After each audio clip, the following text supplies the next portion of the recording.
ATM আজহারের জন্য বাংলাদেশে ইতিহাস সৃষ্টি করে ফেলেছে। একটা নিরপরাধ মানুষকে তারা আটক করে রেখেছে আজ 13 বছর। এই জন্য বাংলাদেশে কি অবস্থা তৈরি হয়েছে। অথচ এত বড় নামি দামি এত বড় আপা পালিয়ে গেল, একটা লোক রাস্তায় নামলো না। ভালোবাসা তৈরি করে দেয় কে? এটা তো আর জোর করে পাওয়া যায় না, এটা তৈরি করে দেয় আল্লাহ নিজে। আগামী 25 তারিখে, আজকে তো 21, 25 তারিখে প্রধান উপদেষ্টা ডক্টর মোহাম্মদ ইউনূসের বাসভবন ঘেরাও করতে যাবে। যদি আজহারুল ইসলামকে মুক্তি দেওয়া না হয় এই নির্দোষ মানুষকে, আরে ভাই, অবৈধ সরকার ছিল, অবৈধ রায় ছিল, আপনি বিনা অপরাধী মানুষকে আর কতদিন রাখবেন? আস্তে আস্তে রাজনৈতিক যত জাতীয় নেতা সবই তো ছাড়া পড়ে গেছে। লুৎফুজ্জামান বাবর সাহেব 17 বছর পরে যদি বের হতে পারে, এটিএম আজহার কেন 13 বছর পরে বের হতে পারবে না? মামলা তো তার একই, রায়ও একই, এই কথা বলে না কেন? তাও লুৎফুজ্জামান বাবরের বিরুদ্ধে রায় ছিল যা, সাক্ষী ছিল যা, তার চাইতে 100 গুণ নরমাল সাক্ষী। এটিএম আজহারের বিরুদ্ধে সাক্ষী দিয়েছে 6 মাইল দূর থেকে দেখে, কেউ দেখেছে 3 মাইল, কেউ দেখেছে 1.5 মাইল। এই 3টা সাক্ষী এত দূর থেকে দেখা যায়, ওদের পাওয়ার কি চোখে যে 6 মাইল দূর থেকেও দেখতে পাচ্ছে যে উনি ধর্ষণ করছে।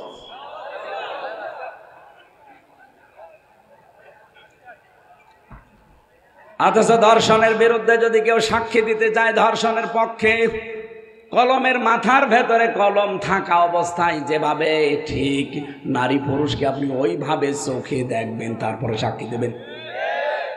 আর এখান থেকে 6 মাইল দূরে উনি দেখেছে যে উনি ধর্ষণ করছে। আর ধর্ষণ করছে না কি করছে আপনি কি দেখলেন? আল্লামা সাঈদীর বিরুদ্ধে সর্বশেষ মামলা দিয়েছিল জালেমরা, ধর্ষণের মামলা।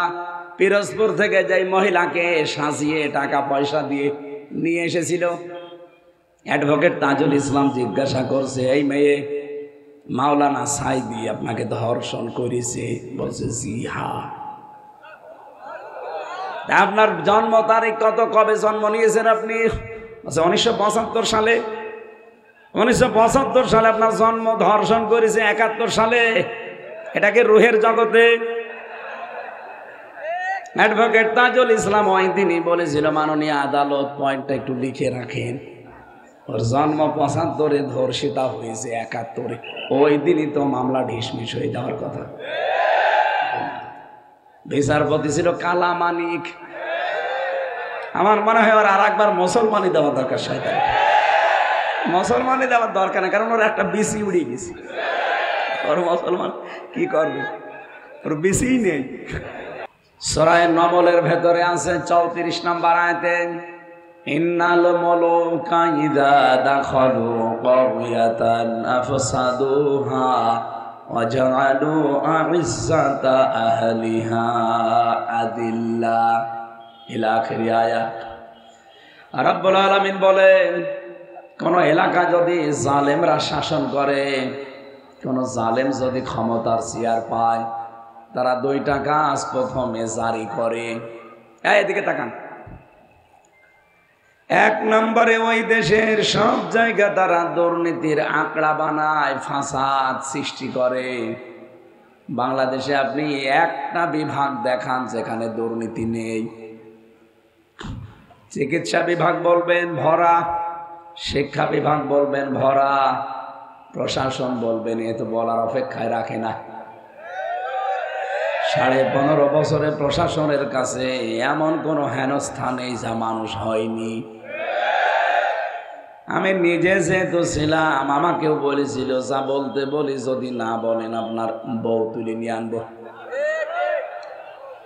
আমার মতো একজন হুজুরের বউ যদি তুলে নিয়ে আসার হুমকি দেয়, কত মানুষের বউ যে ওরা তুলে এনেছে ওরা জানে আর আল্লাহ জানে। যদিও এখন কিছু মানুষের একটা প্রকাশ পাচ্ছে, এই যে র্যাবের আলেফ, কি নাম দেখো দেন, আলেফ, ওর ঠ্যাং কেটে ফেলা দরকার। শয়তান বিভিন্ন মেয়েদের রোজার মাসে, রমজানের রোজা ভাঙ্গিয়ে তারপরে ধর্ষণ করত। দুই নাম্বারে ওই দেশে যারা সম্মানিত মানুষ তাদেরকে তারা হেনস্থা করবে, অপমান করবে, অপদস্থ করবে। এটা 15.5 বছরের সব চাইতে বেশি হয়েছে।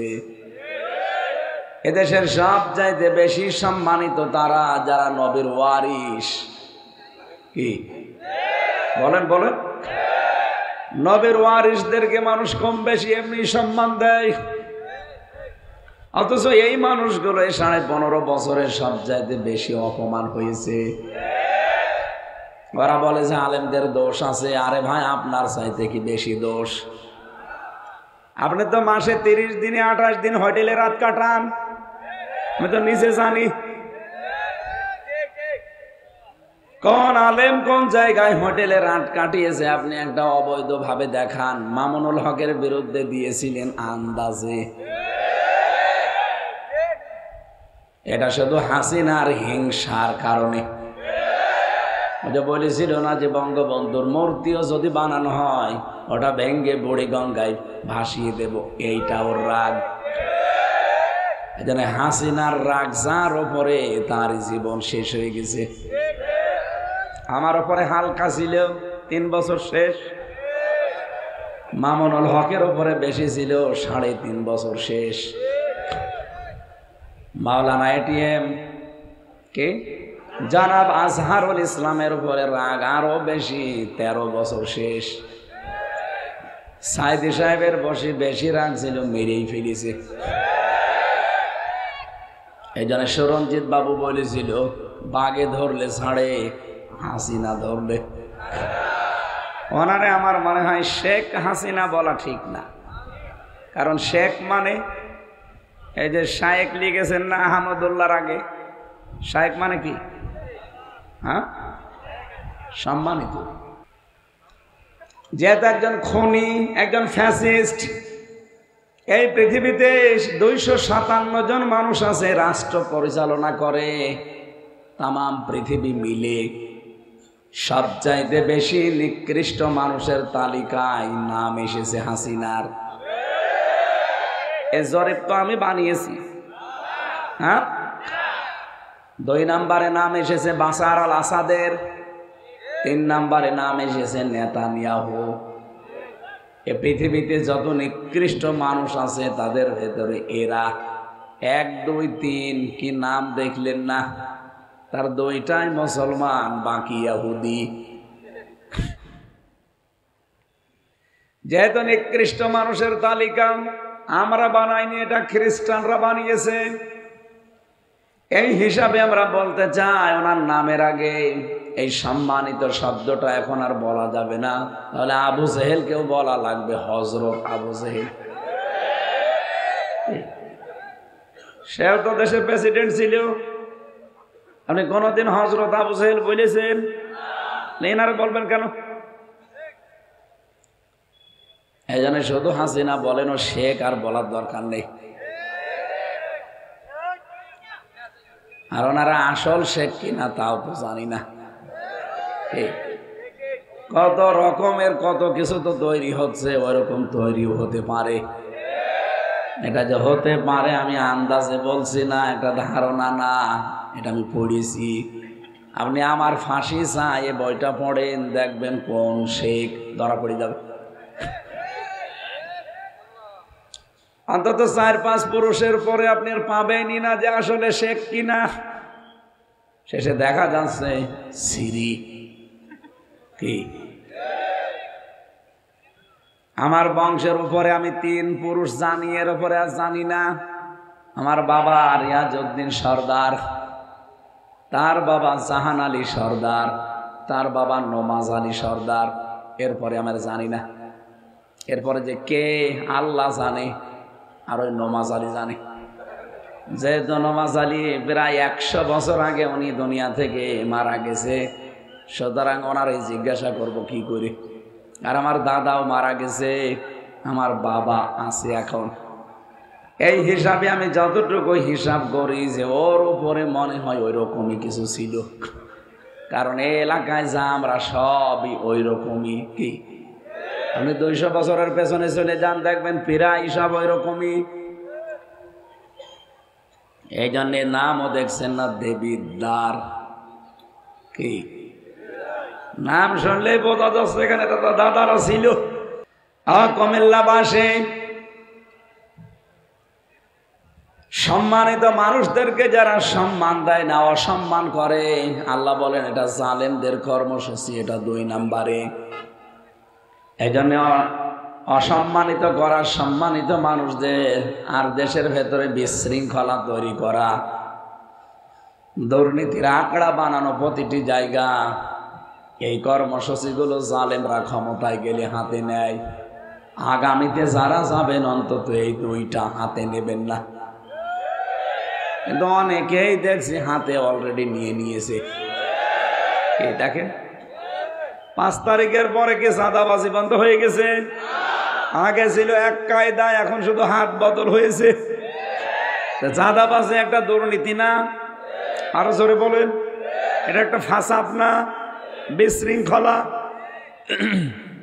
জালেমরা তো ক্ষমতায় বসার পরে এরা দুর্নীতি আরম্ভ করে, আর আপনি না বসে শুরু করে দিয়েছেন। 2 নম্বরে সম্মানিত মানুষদেরকে যারা অসম্মান করবে, বাংলাদেশে অনেকে আরম্ভ করে দিয়েছে। মাওলানা মিজানুর রহমান আজহারি এই জেলার সন্তান, তার নামে অনেকে এখনো চেয়ারই পায়নি, বলছে ধর্ম ব্যবসায়ী। সে কে বলেছিল যে একদল খেয়েছে আর একদল রেডি হয়ে আছে? তা আপনার তো নাম বলেনি। রেডি হয়ে মাঝে আগামীতে যারা ক্ষমতায় আসবে তাদের বুঝিয়েছেন। আগামীতে আপনি আসবেন, আপনারা গ্যারান্টি দিল কে? আগামীতে তো জামাত ইসলামও আসতে পারে, খেলাফত মজলিসও আসতে পারে, চরমনায়ও আসতে পারে। আপনি গায়ে নেবেন কেন? প্রশ্ন আসতে পারে, ওদের লোক নেই, ওদের নাম বলেন কেন? আরে বেটা, পাকিস্তানের দিকে তাকান তো। ইমরান খান যখন পাশ করেছে বড় বড় দলকে টেক্কা দিয়ে, ওই সময় কিন্তু পাকিস্তানের অনেক উপজেলা লেভেলে তার অফিসও ছিল না। আপনি পড়েন ইতিহাস পাকিস্তানের। ইমরান খান পাশ করেছিল যে সময়, ওই সময় কিন্তু পাকিস্তানের ওখানে অনেক উপজেলা, অনেক থানাতেও তার অফিস ও দলীয় ছিল না।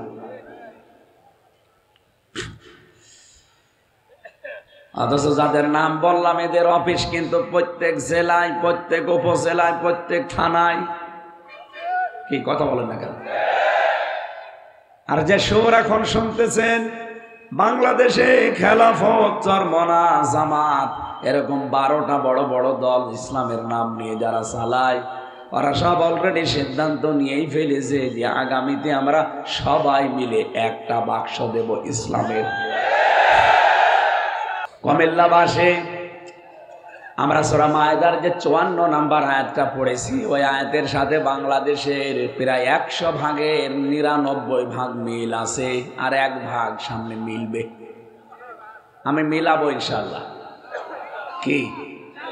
আর আমি এটা বানিয়ে বানিয়ে মিলাবো? বলেন। কোরআনে কারিমের আয়াতের দিকে তাকান। ইয়া আইয়ুহাল্লাযীনা আমানু মাইয়ারতাদ্দা মিনকুম আন দীনিহি।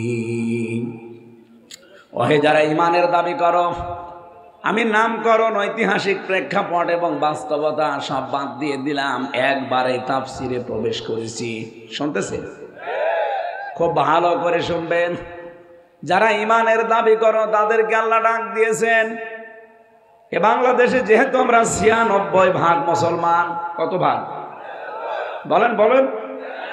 বাকি 4 ভাগ বাদ দিলাম, ওরা বাদে আমরা যারা আছে 96 ভাগ। আল্লাহ আমাদেরকে ডাক দিয়ে জানিয়েছেন, মাইয়ারতাদ্দা মিনকুম আন দীনিহি। যে ব্যক্তি, ইয়ারতাদ্দা, ইরতিদাদ শব্দের শাব্দিক অর্থ হচ্ছে ফিরে যাওয়া, হক থেকে বাতিলের দিকে ফিরে যাওয়া। আপনি নিজের সাথে কিন্তু মিলাবেন। আমি আবার বলছি, যে ব্যক্তি, যেহেতু এখানে কারো নাম আল্লাহ দেয়নি, যে ব্যক্তি মাইয়ারতাদ্দা মিনকুম, মিন মানে হতে, কুম মানে তোমাদের, তার মানে বাংলাদেশে যারা আমরা আছি সবাই এর ভেতরে আছি। বলেন বলেন, আন দিনহি, আমি আল্লাহর দিন থেকে, ইসলাম থেকে, কোরআনে কারিম থেকে, আমার বিধান থেকে যারা মুখ ফিরিয়ে নেবে, ফিরে যাবে, ফাসাফা ইয়াতিল্লাহু বিকওমিন, অতি শীঘ্রই আমি আল্লাহ এমন একটা দল, জাতি, গোত্র, গোষ্ঠী যাই বলেন তৈরি করব তাদের উপরে, ইউহিব্বুহুম, আল্লাহ নিজে যাদেরকে ভালোবাসবেন, ইউহিব্বুনাহু, এবং তারাও আল্লাহকে ভালোবাসবে। তারা আল্লাহর সাথে টেক্কা দিয়ে, পাল্লা দিয়ে, আজ অনেকেই কিন্তু আল্লাহর দিনের সাথে বিদ্রোহ করছে, সে জেনারেল কায়দায় হোক আর ধর্মীয় নাম নিয়ে হোক। এই এদিকে তাকান, কি কি বলছেন আপনি বলেন। আজ দিনের নাম নিয়ে, ইসলামের নাম নিয়ে কত মানুষ ইসলাম থেকে আজ বের হয়ে চলে যাচ্ছে নতুন নতুন ইসলাম বানিয়ে। আর এটা বাংলাদেশের চট্টগ্রাম বিভাগে বেশি। ইসলামে যেটা নেই নতুন করে ওটা ইসলাম বানিয়ে আর একটা পথ তৈরি করে নিয়েছে। জিকিরের নাম নিয়ে, দরবারের নাম নিয়ে, পীর সাহেবের নাম নিয়ে, মাজারের নাম নিয়ে, আল্লাহর ওলিদের নাম নিয়ে এমন এমন রাস্তা বানাচ্ছে, আপনি নবীজির 63 বছরের জীবনে সেটা পাবেন না।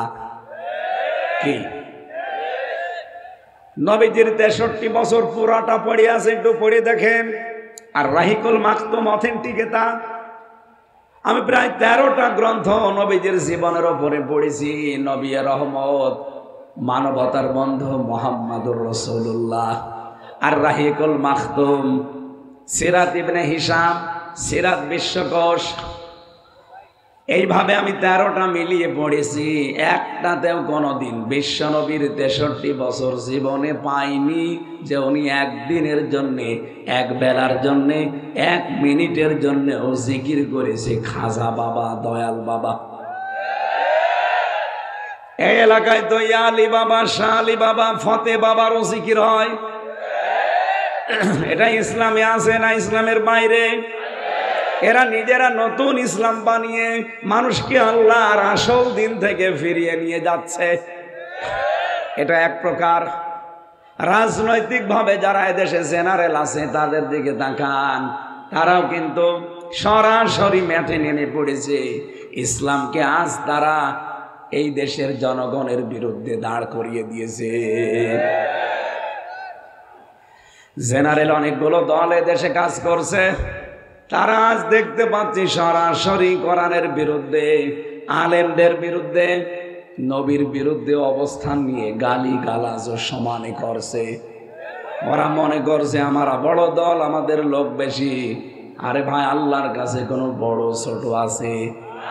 বলেন।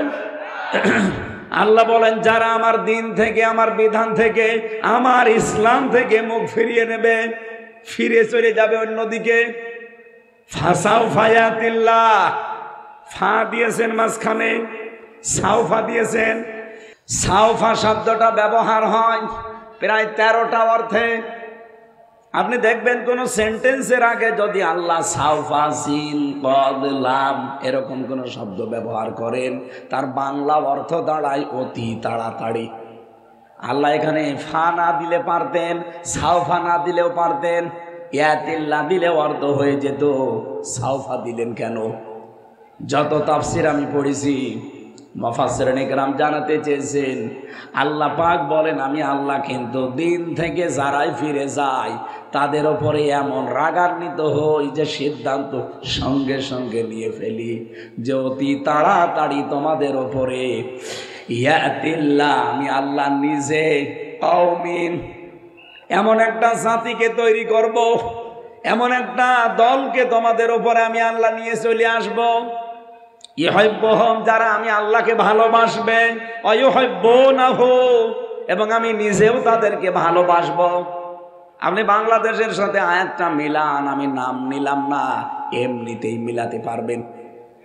আপনি দেখেন আজ দিন থেকে ফিরে যাওয়ার জন্য হিড়িক চলছে, সে জেনারেল কায়দায় বলেন, ধর্মীয় কায়দায় বলেন, কত মানুষ মনে করছে আল্লাহর এই দিনকে আমরা দুর্বল করে দেব। কত মানুষ কথা বলেও ফেলেছে যে বাংলাদেশে ইসলাম কায়েম সম্ভব না। কথা বলেন না কেন? আচ্ছা, কোনদিন এই দেশে মৌলবাদের উত্থান হবে না, মৌলবাদের লোক কোনদিন এ দেশে ক্ষমতায় যাবে না, যায়নি। মনে হচ্ছে ক্ষমতা ওনার হাতে, এমন কথা মানুষ আমরা বলতে শুনি। বলে কোরআনের ভেতরে রাজনীতির কোনো সম্পর্ক নেই। আমার এই ছোট মাথার ভেতরে কোরআনে কারিমে 918 জায়গায় আমি রাজনীতির আয়াত পেয়েছি। যাদের বড় বড় মাথা ওরা তো আরো বেশি পাবে। কিন্তু যেই লোকটা এই কথা বলে যে কোরআনের সাথে রাজনীতির সম্পর্ক নেই, উনি এক জায়গায়ও পেলেন না। কিভাবে কোরআন পড়লেন আপনি? আপনার কি কোরআনের উপরে কোনো ডিগ্রি আছে? কোরআনের উপরে 10টা বছর কাটিয়েছেন। আমার এই 33 বছরের ভেতরে আমার মনে হয় 23 বছরই আমার কোরআনের উপরে চলছে। আমার অনার্স মাস্টার্স পর্যন্ত কোরআনের উপরে। আমার এই ছোট মাথায় যদি 918 জায়গায় কোরআনের রাজনীতি করা লাগবে এটা থাকে, আপনি এক জায়গায়ও পাননি। আপনি কি পড়া পড়েছেন কোরআন? এই মানুষগুলো আসলে মনে করে যে না, এ দেশে আল্লাহর দিনকে দুর্বল করার জন্যে এমন এমন কথা বলবো, কাজ করব, মানুষ যেন দিন থেকে ফিরে যায়। আরে ভাই, নিজের কপালে আপনি নিজে কুড়াল মারছেন। আল্লাহর দিন থেকে যদি ফিরে যায় যে হামজার কোনো ক্ষতি নেই। এক কথা বলেন না কেন? আল্লাহর দিন থেকে আল্লাহর বান্দারা যদি সত্যি ফিরে যায়, হামজার কোনো লস আছে? কারণ দিনের মালিক তো আর আমি না। কি দিনের মালিক? আমি। দিনের মালিক যিনি, উনি সিদ্ধান্ত নিয়েছেন মানুষ যখনই দেখবো আমার দিন থেকে ফিরে যায়, মুখ ফিরিয়ে নেয়, আমি আল্লাহ নিজে তখন সিদ্ধান্ত নেই ওই জায়গায় এমন একটা দল আমি তৈরি করে দেব, যেই দল আমাকে ভালোবাসবে, আমি আল্লাহ তাদের ভালোবাসবো। বলেন তো, এরকম একটা দল বাংলাদেশে এখন তৈরি হচ্ছে না? যারা দিন থেকে ফেরত চলে যায়, আর এই মানুষগুলো দিনকে মানার জন্য, দিনকে কায়েম করার জন্য জান প্রাণ দিয়ে চেষ্টা চালাচ্ছে। এদের ভেতরে কয়েকটা গুণ তৈরি হবে, তখন দেখতে পারবেন। আল্লাহ পাক বলেন, কাতাবাল্লাহু লা আগলিবান্না আনা ওয়া রুসুলি। সূরা মুজাদালার 21 নম্বর আয়াতের প্রথম অংশে আছে, 28 নম্বর পারার 4 নম্বর পৃষ্ঠার প্রথম লাইনে আছে। রব্বুল আলামিন বলেন, কাতাবাল্লাহু লা আগলিবান্না। যারা আরবি গ্রামার জানে জিজ্ঞাসা করেন, লামে তাকিদ নুনে সাকিলা। আল্লাহ গ্যারান্টি দিয়ে বলছেন বিজয় কারা হবে এটা আমি আল্লাহ লিখে দিয়েছি। আল্লাহর লিখিত কোন জিনিস খণ্ডন হওয়া সম্ভব? বলেন বলেন। আল্লাহ বলেন আমি লিখে দিয়েছি যে বিজয় হবে আমি আল্লাহ এবং আমার রাসূল।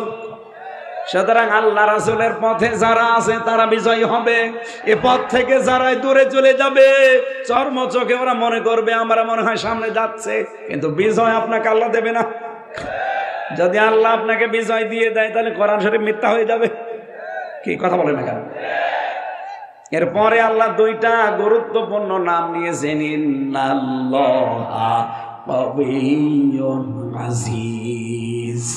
কত শক্ত নাম, কবিয়্যুন আজিজ। আল্লাহ পাক বিজয়ী হওয়ার ঘোষণা দিয়ে এই নামগুলো মানুষকে জানালেন। আজিজ মানে আমাকে কখনোই দুর্বল করা সম্ভব না। যতই ষড়যন্ত্র হোক, কবিয়্যুন আমি শক্তিশালী, আমার শক্তির সামনে সব তুচ্ছ হয়ে যাবে। আমরা কোরআনে কারিমের এই আয়াতকে বিশ্বাস করি 98 ভাগ। বলেন বলেন, আরো জোরে বলেন, কত ভাগ? সুতরাং সামনে বিজয় ইসলামের হবে। আল্লাহ পাক তার এমন একটা দল এই দেশে তৈরি করতে যাচ্ছেন, যেই দলকে আল্লাহ নিজে ভালোবাসেন এবং যেই দল আল্লাহকে ভালোবাসে। আল্লাহ কেন এই সিদ্ধান্ত নিতে চান? মাইয়ার দাদা মিনকুম আন দীনিহি, কারণ মানুষ আল্লাহ দেখে যে ফিরে যাচ্ছে আমার দিন থেকে। আল কোরআনের আলো ঘরে ঘরে জালো, এটা নাকি দলীয় স্লোগান, অথচ এটা কোরআনের স্লোগান। এই কথা বললেন না? এটাকে আমি বানালাম। সূরা বানী ইসরাঈলে আছে 15 নম্বর পারা 9 নম্বর পৃষ্ঠা 2 নম্বর লাইনের 82 নম্বর আয়াতের প্রথম অংশে আছে, এত দলিল দিয়েও যদি আপনার মন খারাপ হয়, এদিকে আসেন, আসেন।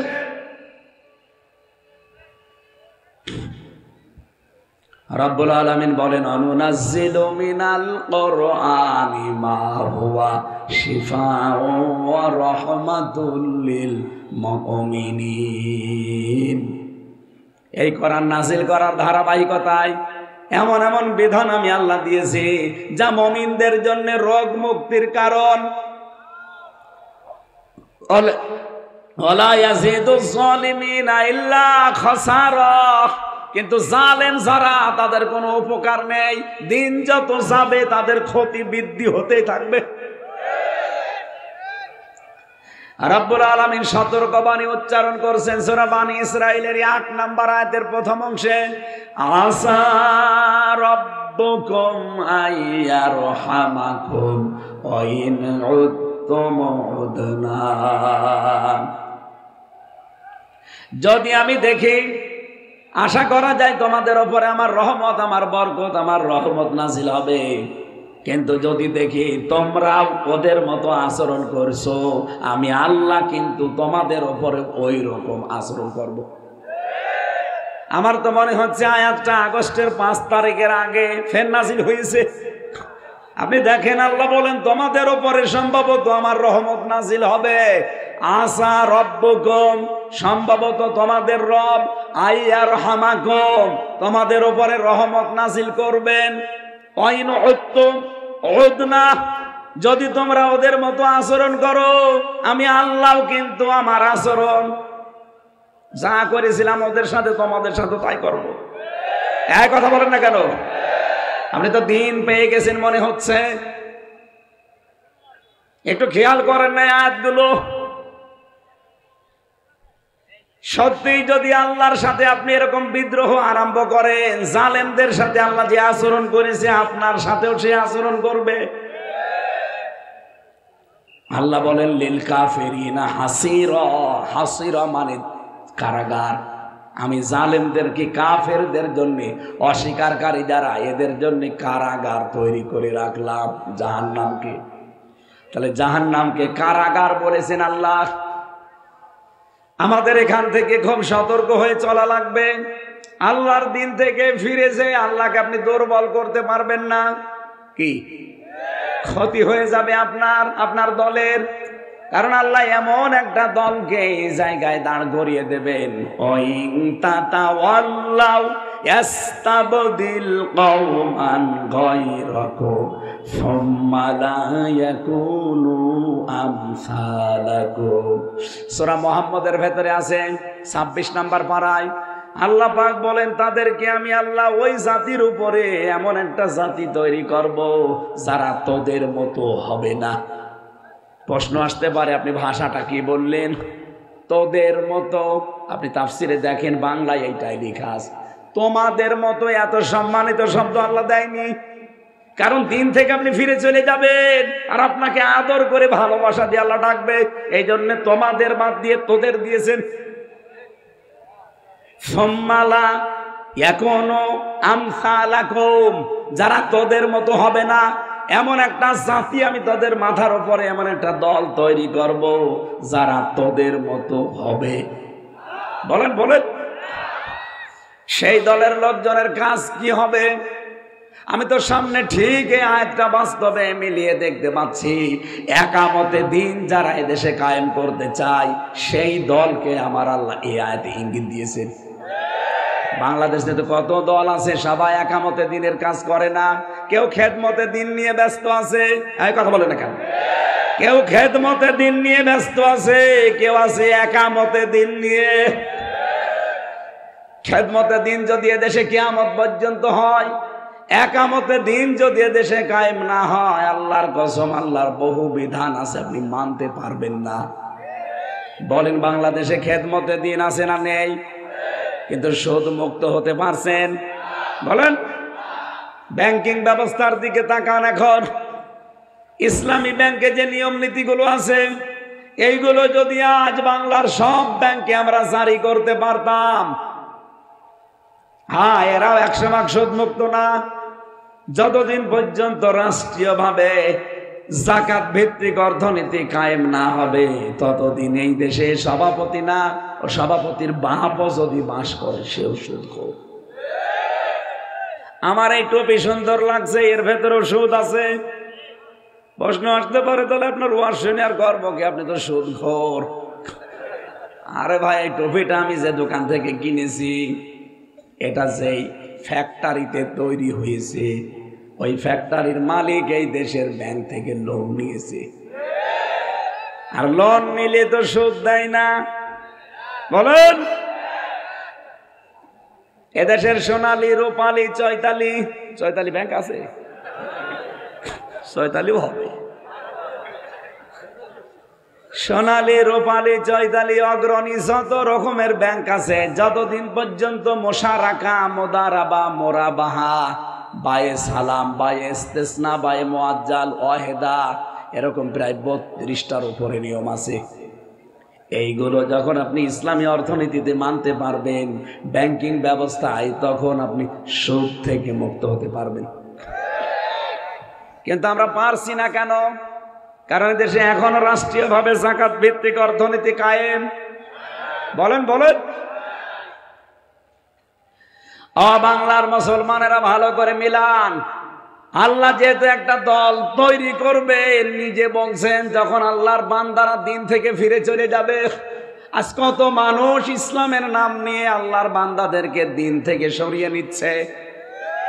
আমি চ্যালেঞ্জ দিয়ে বলতে পারি, এদেশের হাজারো পীর এই ধান্দায় লেগে আছে। যারা মনে হয় বাতিলের কাছে কিছু পায়, তাছাড়া তারাও তো দেখি মাওলানা, মুফতি, মুহাদ্দিস, আল্লামা, পীরে কামেল, মোজাদ্দেদে জামান, ভারতের কামান, হাওড়ার সেতু, যমুনার ব্রিজ, কত কিছু নামের আগে 14 লাইন ডিগ্রি দিয়েছে। শেষে আবার লেখা থাকে কু সে আ, কুকুর, শ্রীগাল, বিড়াল। তাছাড়া কি কু সে আ মানে কি? কুত্তা বিড়াল হবে না? এরা তো অবশ্যই কামেল পাস করে অনার্স মাস্টার্স করেছে। কি আয়াতগুলো পড়ে না তারা? আল্লাহর দিনের ভেতরে নতুন করে কিছু দিলে সে কাফের। বলেন। কারণ আল-ইয়াউমা আকমালতু লাকুম দীনাকুম, আজকে আমার দিনকে পরিপূর্ণ করে দিলাম। কিয়ামত পর্যন্ত আমার দিনের ভেতরে কিছু দেওয়া যাবে না, এমনকি দিন থেকে কিছু বাদও দেওয়া যাবে না। বলেন। নামাজ যদি দিনের ভেতরে থাকে, যাকাত দিনে নেই। বলেন। রোজা দিনের ভেতরে নেই। সমাজ কিভাবে চালানো লাগবে দিনের ভেতরে নেই। রাজনীতি কিভাবে করা লাগবে দিনের ভেতরে নেই। নামাজের কথা বললে আপনার আনন্দ লাগে, রোজার কথা বললে ভালো লাগে, সমাজ কিভাবে চলবে এটার কথা বলতে গেলে আপনার মন পাওয়া যায় না। রাজনীতি একটা ইবাদত, এই ইবাদতটা আজ বাংলাদেশের মানুষ বোঝে না। কি এই কথা বলা লাগবে, এটা আজ আমরা বুঝি না। এই জন্যই তো পুরা রাজনীতিটা আজ দুর্নীতি হয়ে দাঁড়িয়েছে। আল্লাহর কসম, যারা ভারতকে সমর্থন করেন, আমি নির্দ্বিধায় বলতে পারি আপনি দুর্নীতির সামনে করবেন অথবা করেছেন। এই জন্য সামনে পালানো লাগতে পারে, জায়গা কাছে, এই কারণে ভারতকে সমর্থন করে। ও জালেমরা তো সমর্থন করতো এই কারণে যে যা করেছি পাহাড়, এ নিয়ে তো আর আমেরিকায় একবারে যাওয়া যাচ্ছে না, গেলে আগে দাদার কাছে, এরপরে ওখান থেকে। এই জন্য এত সাপোর্ট করতো, এমনকি স্বামী স্ত্রী বানিয়ে ফেলেছি। আর শয়তানরা পালিয়েছেও ঠিক দাদার কাছে। 300 এমপির ভেতরে প্রায় 280 জনই দাদার কাছে। আর বাকি কয়েকটা আমি বিভিন্ন দেশে পেয়েছিলাম, সিঙ্গাপুরে, মালয়েশিয়া, থাইল্যান্ডে, ইন্দোনেশিয়া, বড় বড় যে দেশগুলোতে আমি গেছি, যে দেখি ওই দেশে ওরা হোটেলে থাকে। মালয়েশিয়া যে হোটেলে উঠলাম, ইন্টারন্যাশনাল হোটেল, নিচে নামলাম, দেখি দুই শয়তান বসে চা খাচ্ছে আর পেপার পড়ছে। কি গো হুজুর, আমরা আগেই পালিয়েছি, আপনি একটু দোয়া করেন আমাদের জন্যে। আবার বলছে আপনি চা খান, আপনার চা খাওয়া যায় না। আমি আবার রিপিট করছি, যারা দাদা বাবুদের সমর্থন করেন, এখানে অনেক গোয়েন্দা আছে আমি জানি, আপনি ছেড়ে দেন। আমার কোনো ভয় নেই জীবনের ওপরে, কারণ আমি মরণের ঘর থেকে ঘুরে এসেছি। আমি যেখানে গিয়েছি ওই জায়গায় কেউ বাঁচে না, এই জন্য আমার আর কোনো ভয় নেই। আমার এখন যা লাইফ আছে এটা আমার বোনাস লাইফ। যা জানি এটা আল্লাহর উপরে ভরসা করে আমি বলবোই, এতে কে নারাজ হইলো কে খুশি হইলো অবস্থা দেখার দরকার নেই।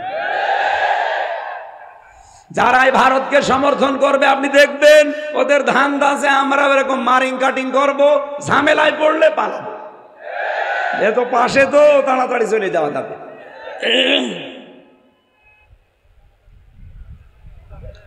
আল্লাহ রাব্বুল আলামিন বলেন, যাদেরকে আমি তৈরি করব তাদের কয়েকটা গুণ পাবে তোমরা।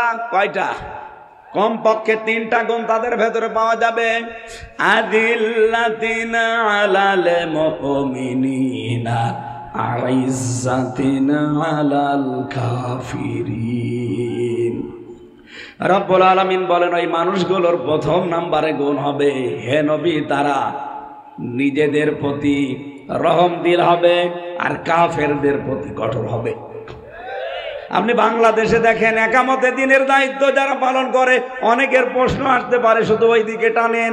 আরে ভাই, আল্লাহর কসম, এই কোরআন মাথায় নিয়ে বলতে পারে, আমি টানা টানি না, কোরআনের সাথে মেলে। এই জন্য বলছি, আজ এই দেশে কত দল সভাপতি না দিলে মারামারি করে, আর এই দলে সভাপতির দায়িত্ব দিলে কান্নাকাটি করে। আমি কি বেশি বললাম?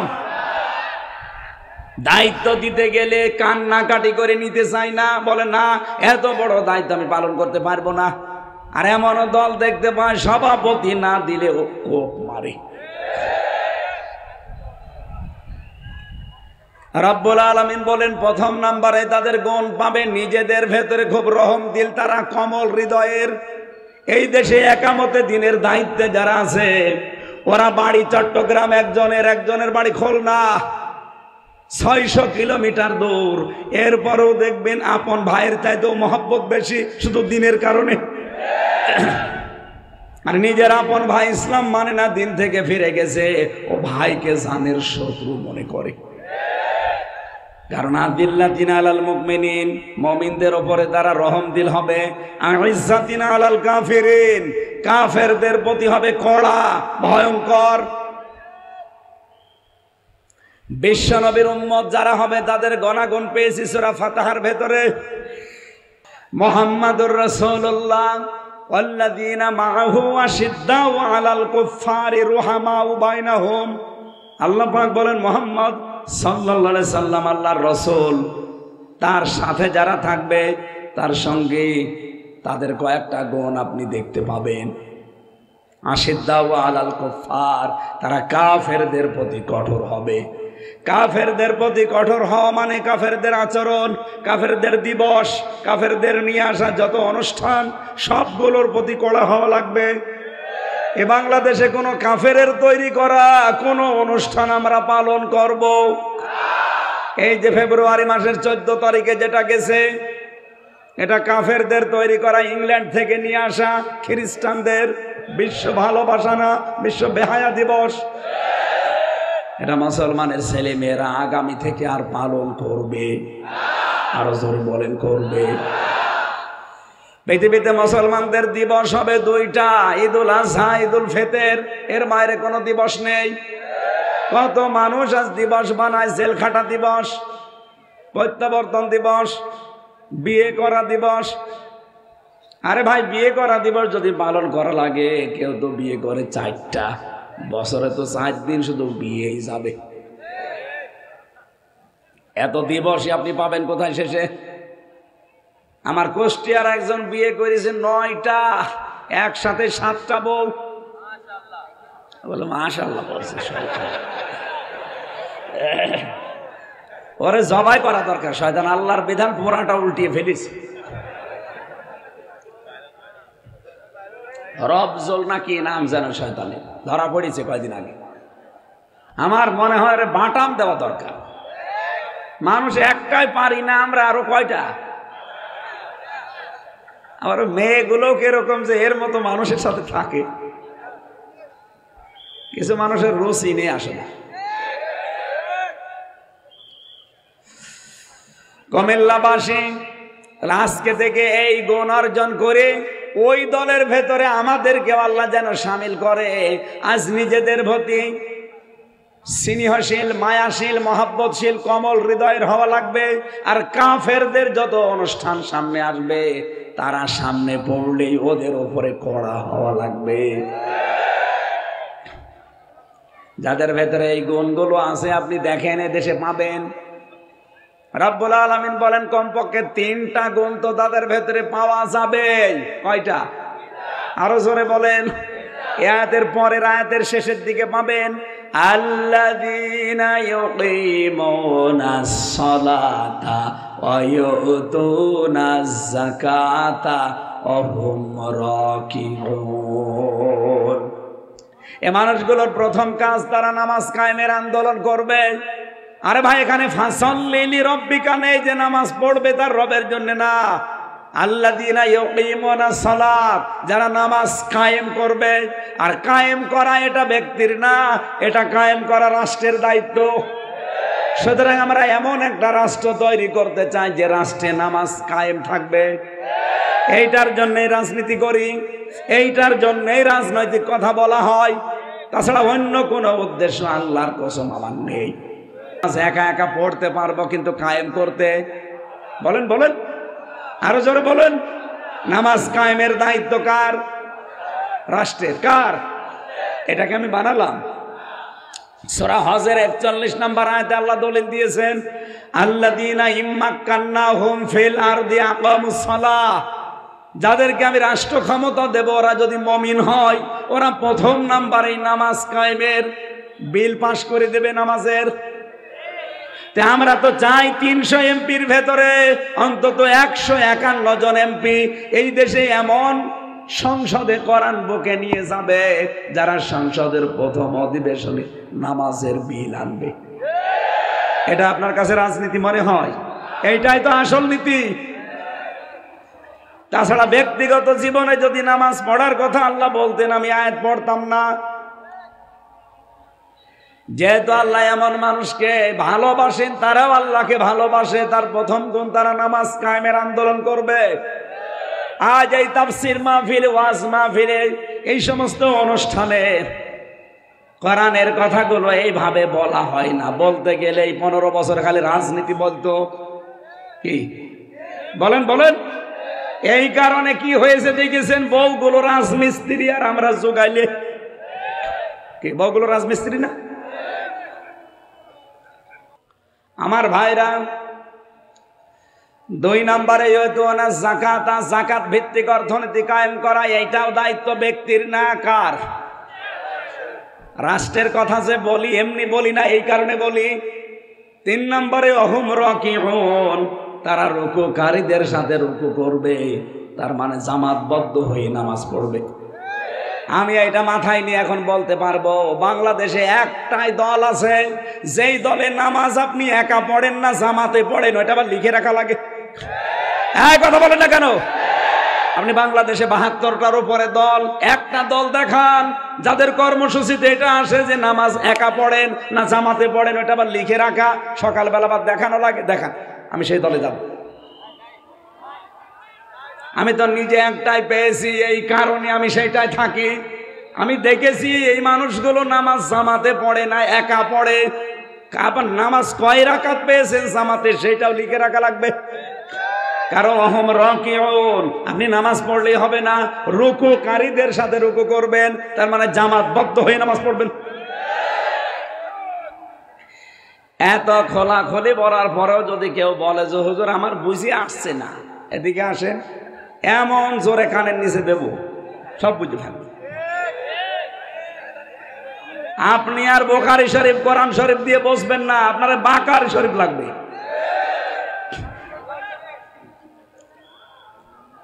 সঠিক কথাগুলো মানুষ তুলে ধরতে চায় না। আয়াত পড়ে একরকম, ব্যাখ্যায় চলে যায় আর একদিকে।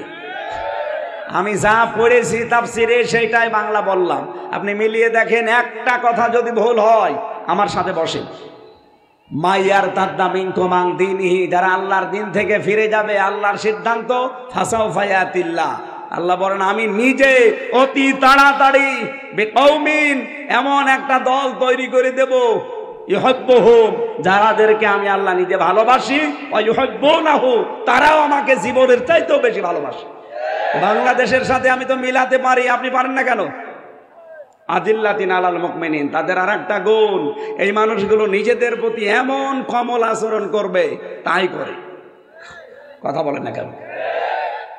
আইজ্জাতিন আলাল কাফিরিন, কাফেরদের প্রতি কিন্তু তারা কড়া। দেখেছেন না এটিএম আজহারের জন্য বাংলাদেশে ইতিহাস সৃষ্টি করে ফেলেছে। একটা নিরপরাধ মানুষকে তারা আটক করে রেখেছে আজ 13 বছর। এই জন্য বাংলাদেশে কি অবস্থা তৈরি হয়েছে। অথচ এত বড় নামি দামি, এত বড় আপা পালিয়ে গেল, একটা লোক রাস্তায় নামলো না। ভালোবাসা তৈরি করে দেয় কে? এটা তো আর জোর করে পাওয়া যায় না, এটা তৈরি করে দেয় আল্লাহ নিজে। আগামী 25 তারিখে, আজকে তো 21, 25 তারিখে প্রধান উপদেষ্টা ডক্টর মোহাম্মদ ইউনূসের বাসভবন ঘেরাও করতে যাবে। যদি আজহারুল ইসলামকে মুক্তি দেওয়া না হয় এই নির্দোষ মানুষকে, আরে ভাই অবৈধ সরকার ছিল, অবৈধ রায় ছিল, আপনি বিনা অপরাধী মানুষকে আর কতদিন রাখবেন? আস্তে আস্তে রাজনৈতিক যত জাতীয় নেতা সবই তো ছাড়া পড়ে গেছে।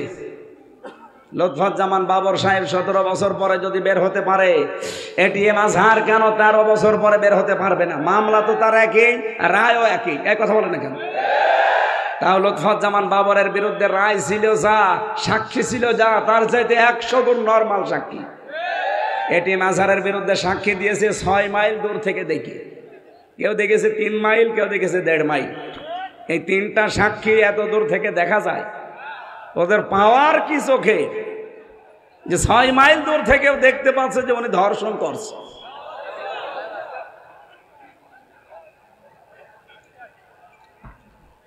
অথচ ধর্ষণের বিরুদ্ধে যদি কেউ সাক্ষী দিতে যায় ধর্ষণের পক্ষে, কলমের মাথার ভেতরে কলম থাকা অবস্থায় যেভাবে ঠিক নারী পুরুষকে আপনি ওইভাবে চোখে দেখবেন, তারপরে সাক্ষী দেবেন।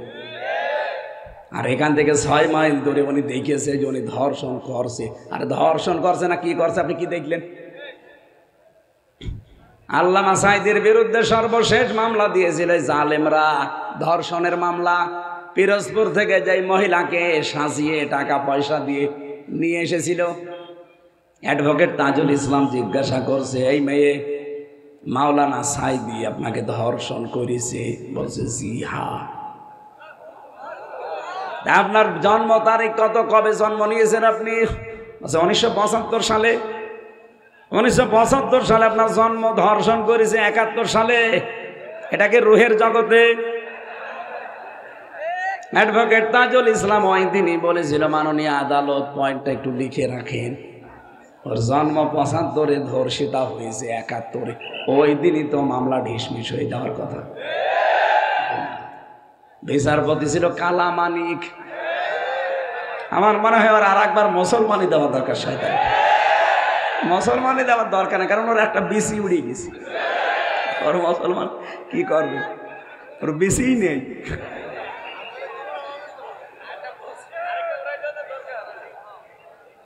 আমি এবার একটা হাদিস বলছি, আছেন আপনারা?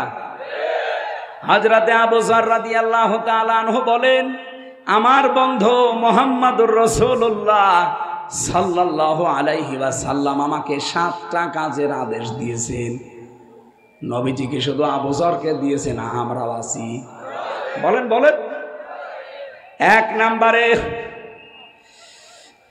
হযরতে আবু যর বলেন, এটা ইমাম আহমদ ইবনে হাম্বল বর্ণনা করেছে, মিসকিনদের ভালোবাসা এবং তাদের সাথে ওঠা বসা করা, তার মানে গরিব মানুষদের সাথে।